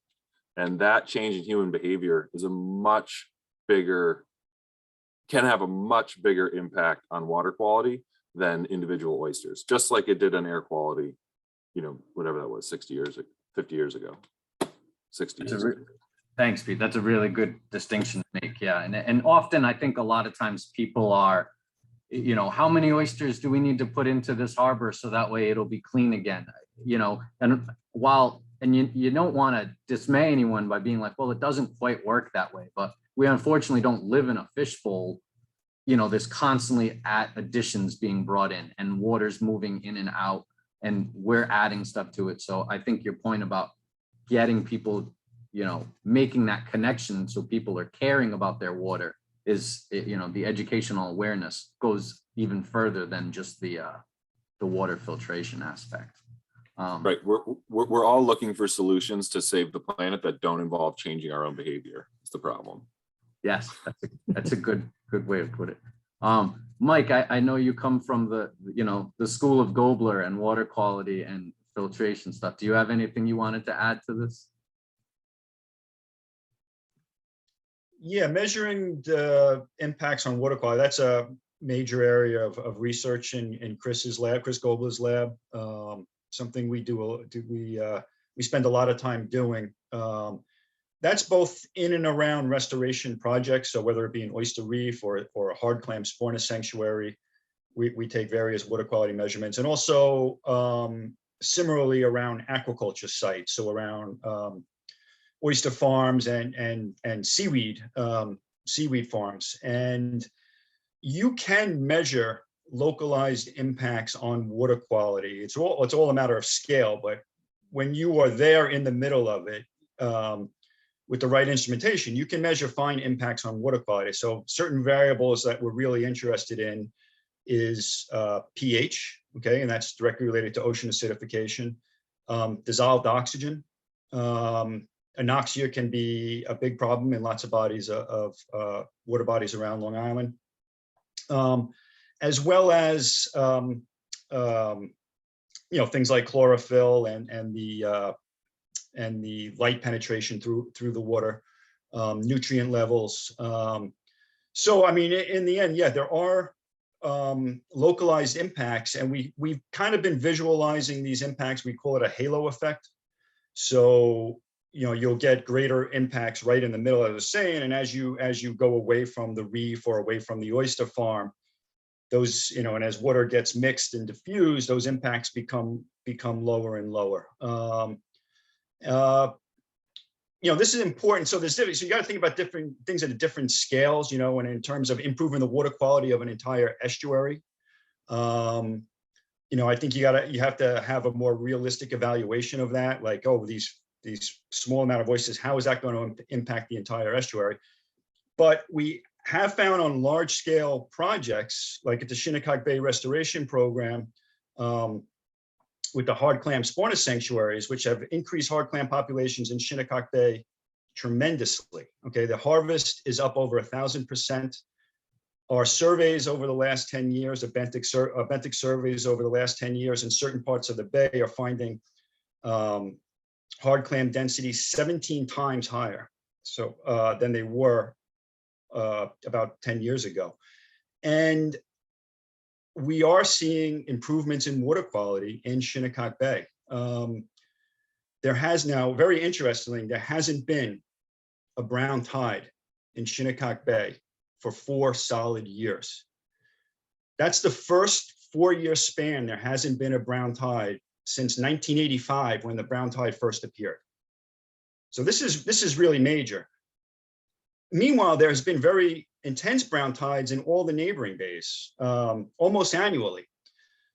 So, there will be a lot of skepticism. Oh, does all these shellfish really have anything to do with the improvements we're seeing in Shinnecock Bay? From being, involved in deep of the data and the research as I am, I'm a skeptic of so many things, and I am convinced that this has to do with the increase in shellfish. We've also seen in Shinnecock Bay, besides no brown tides for 4 years, and I have to say, Western Shinnecock Bay was a hotspot of brown tides where you would get over 1 million cells of brown tide per year. Have not seen for 4 years. In addition, we've had incredible improvements in light penetration in the bay, and this has been measured. So these are long-term monitoring programs. Chris Gobler and Brad Peterson in their labs, and over this decade-long period have measured improvements in water quality. Combined with that, Brad has found, and I don't have the exact number, but it's well over, God, I don't want to throw out the wrong number, but I know it's over 100. I almost want to say it's hundreds, but of acres of new eelgrass have been spreading across the bay. Now, there's active eelgrass restoration efforts that Brad Peterson does, which is contributing to that. But Brad feels most of this effect is just improved water clarity in the bay. So the eelgrass is expanding itself. So these ecosystem effects that we strive for with shellfish restoration, we are seeing, and I'm a believer. I mean, I'm convinced from, like I said, from being involved in this data so deeply, and we're seeing it in Shinnecock Bay. I don't see why. It's a model that can definitely be used in other bays. Just one other thing I want to add. That's the larger scale, and that's, maybe I should have ended with that. But also on the smaller scale, when you're looking, within a farm or within a reef, it's just so fascinating, the things that are happening with water quality and the interactions that can happen. And another really big focus of research in Chris's lab, and there's been several students working on this, all sorts of aspects, is what if you grow seaweeds and shellfish together, and looking at the impacts, the localized impacts that seaweeds are having on water quality, right? So the seaweeds are doing photosynthesis. They are taking up carbon dioxide out of the water, which is helping raise pH. We're talking very small amounts, 0.1, 0.2, but it's helping raise pH. It's also adding dissolved oxygen to the water. And long story short, we're seeing positive effects on the shellfish when they're being co-cultivated with seaweeds in terms of growth for these changes in water quality. So, I only bring that up because these aspects, these changes in water quality, they can be measured, they're real, and they do have organismal impacts to the organisms localized. And when you really scale this up, it has impacts at the estuary level. So really exciting stuff. And I think I'll end there with that. Great, Mike. Thank you for that information. And it's great to see, having long-term data sets is so important. And it's great that between you and Brad and Chris being able to have such a variety of information that has been data that's been collected throughout all the different restoration efforts there is great. I think Gregg has his hand up, so I'm going to let him comment. I'm sure it's building on this, and then we're going to go around and I'll let each of the panelists kind of have a minute or two to kind of sum up, their last thoughts of today. Go ahead. Yeah, I know we want to get to the questions, but I just wanted to reflect on what Mike was talking about in Shinnecock Bay and brown tide. I put something in the chat, work that was published 18 years ago by Bob Serrato and Darcy Lonsdale. And some of that work was done at our Marine Center in microcosms, where they put clams in basically medium-sized tanks with the brown tide critter, and then they had other tanks without clams and brown tide. They might have put shell in, or I forgot how they did it to make the control reasonable. These are out in the sun, and what they found is that the clams, depending on the density, could crop down a brown tide bloom before it happened. And that paper's in the chat. It's again, work that was done like 20 years ago and published about 18 years ago. So I think you're right on, Mike, and that's all I wanted to say about it. I just add that I was on the Brown Tide Research Initiative way back in the 80s, which really dates me. But yeah, and it really, the smaller the embayment or the longer the residence time, the more opportunity you have to clear the water and clean the water. So you know, that's where smaller embayments like Shinnecock Bay and Great South Bay, which is, you know, relatively shallow, they have more of an opportunity to improve water quality than, you know, right on the coast or on a larger embayment. So important. That's great. Thank you. And Maureen, maybe we'll start with you. Do you have, you know, so as we're wrapping up, you know, any last thoughts that you want to, you know, kind of just leave our viewers with, you know, talking about all the different things we discussed today? Oh gosh, well, yeah. So thank you so much for having me here. I really appreciate it. We would like to, you know, increase our shell collection, different areas for half shells for habitat. We'd like to increase more restaurants joining. We'd like people to support the tax credit. I want to thank Charlie Weiss and Ariel Santos who work very hard on this project as well. I do not work alone, that's for sure. Yeah, and just to emphasize water quality, and that's how I got involved in this to begin with, was looking at the quality of the water in the Great South Bay. I grew up on the Great South Bay and spent my summers in the bay houses, and so this is near and dear to my heart. Yeah, so I would like to improve water quality through oyster sanctuaries, and also improve water quality for the habitat that oyster sanctuaries create. So thanks so much. It's good to see everyone here too. Thank you, Maureen. And Chelsea, I know we didn't have too many questions directed towards DEC this week, but is there any last minute thoughts that you'd like to, you know, leave everyone with regarding anything about what we talked about today? I don't really have too much else to add, but I'll just say thanks for having me. And if anybody has any questions about permitting or anything else, you can always reach out to Wade and myself. All right, thank you. So Thomas, how about you? How about we get your last bit of thoughts about everything, talking about, you know, establishing the sanctuary? Thank you all for allowing me to serve with you on this panel. Chelsea, I just want to say shout out to you. Thank you for holding Friends of Bellport Bay's hand with regard to our current permit application for our reef. I know you and Katya are working closely together, and thank you so much for your focus on our application as we continue this process. But Pete, you had it absolutely right. Part of this whole process is educating the younger generations about how to care for their intercoastal lagoons. Now, I like using intercoastal lagoons because that word lagoon just conjures up images that are very positive and optimistic. And yes, the Great South Bay is an intercoastal lagoon by definition, according to Charlie Flagg. So I like using the word lagoon because when we think of the word lagoon, we think of that beautiful clear water and those beautiful tones and pinks and blues that reflect from the sun. And we can get there. And Michael, your last segment was so inspirational in that you believe wholeheartedly that there is water quality improvements from shellfish restoration efforts. And I am so happy to hear that come from you and your camp. One of our board members who's very influential in New York City, who lives in Bellport Village, her question each and every board meeting is, show me the improvements that we are making. And it's so hard to demonstrate that other than just saying to her, just believe us, we are making a difference. But thank you, Michael, for that. I look forward to visiting your restoration sites.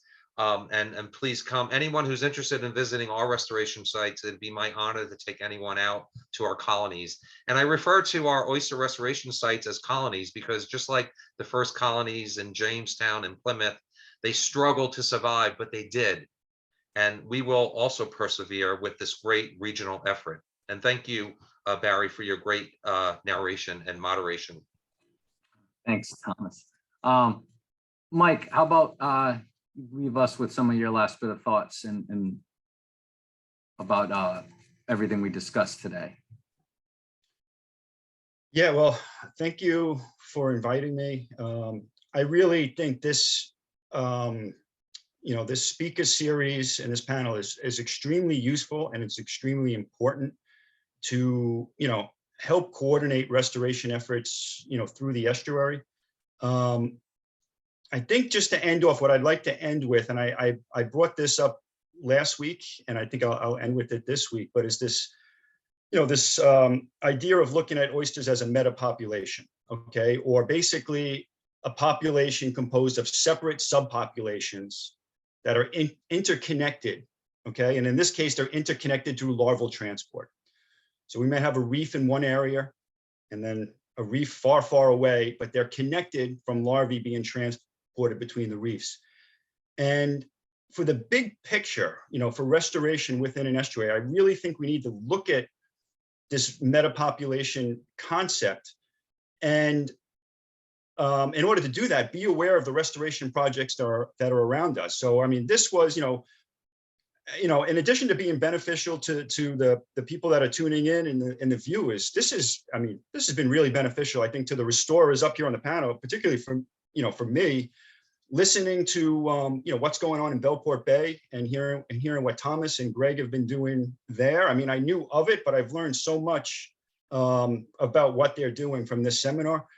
And we really all need to know what each other's doing and where we are. And I tie that into this metapopulation concept because the reefs that we're building, our individual reefs, the larvae that are produced very likely probably are not going to come back to that reef. They're going to be distributed throughout the system.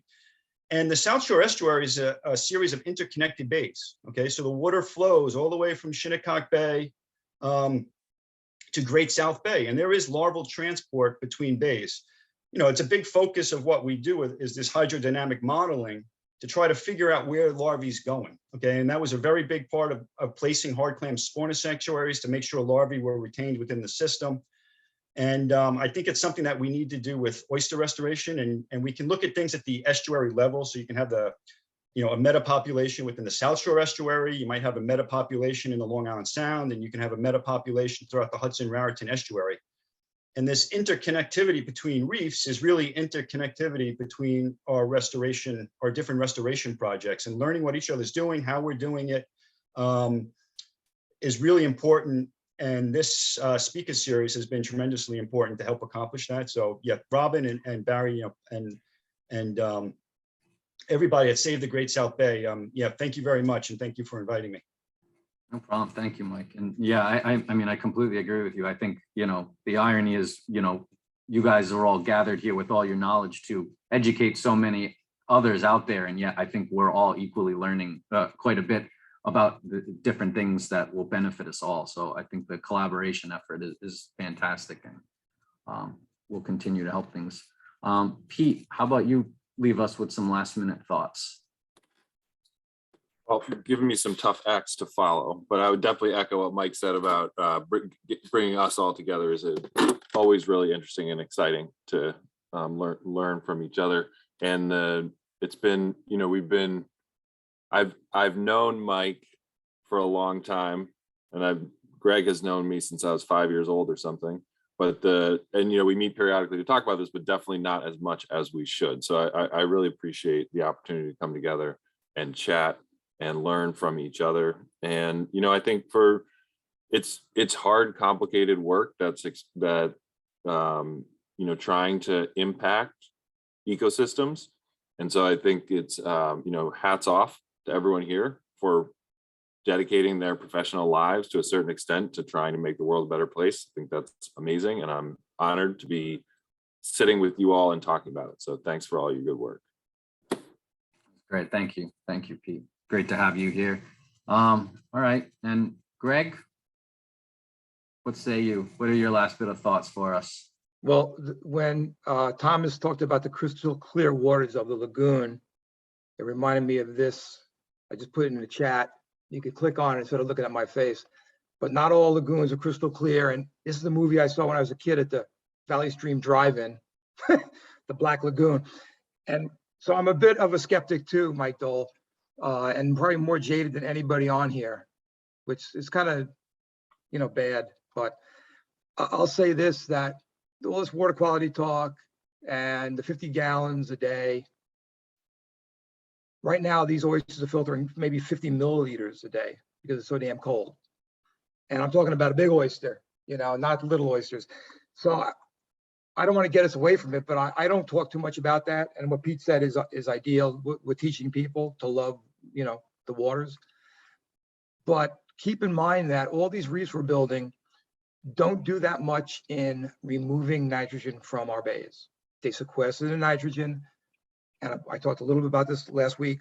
Yes, there's some denitrification going on in those sediments below. You know, the fecal matter, the pseudofeces going down. Bacteria work on it and they actually bubble up nitrogen gas, N2 gas, into the atmosphere. That's great. But it's nothing that what's compared to what shellfish harvesters do, whether that's Pete's family on Fisher's Island, the other 50 or so farms on Long Island, and Bayman that take wild oysters are doing. They're removing that nitrogen from our bays. And again, it's not something against, we're here to talk about sanctuaries, but keep that in mind that the oyster that we put out there, we want it to live forever. It's not going to live forever. It's going to get eaten. It's going to die of natural causes, disease. Once that happens, all the nitrogen, except what's in the shell, is going to be reintroduced to the environment. So again, I don't want to be negative, but I just was. I want to be a realist about it, okay? I want to be a realist. And Mike Doall's buddy, Jeff Levinson at Stony Brook that he worked with in Jamaica Bay came up with a number. And Pete, this would be interesting. I know you probably heard this already. To clean up Jamaica Bay with oysters, it would take 15 billion with a B in Jamaica Bay.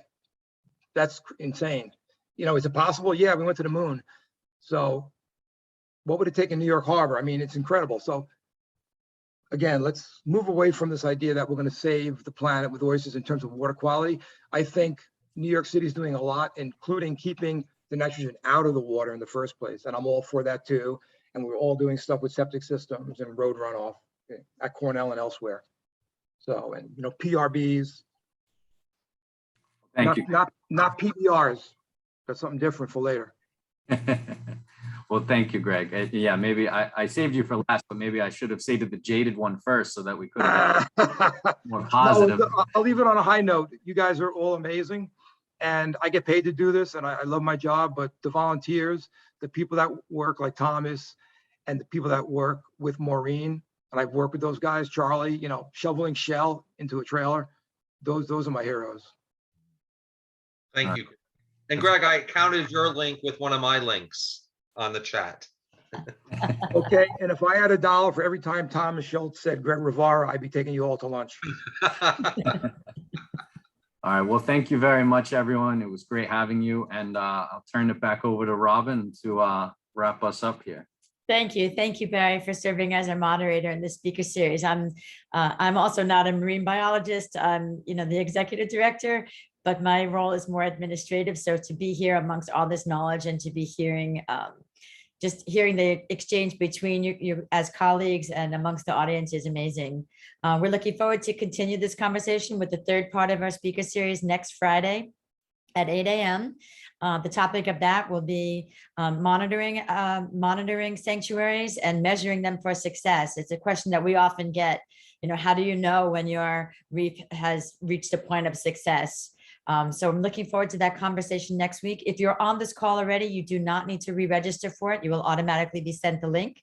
But if you have any colleagues who you'd like to join, please feel free to welcome them. The link will be included in the wrap-up email that I'll send out. This series was recorded and will be posted later today to our YouTube channel, and a link to that will be sent out, as well as some notes to the and resources that were mentioned today. So thank you, everybody, for joining us. We'll see you next Friday.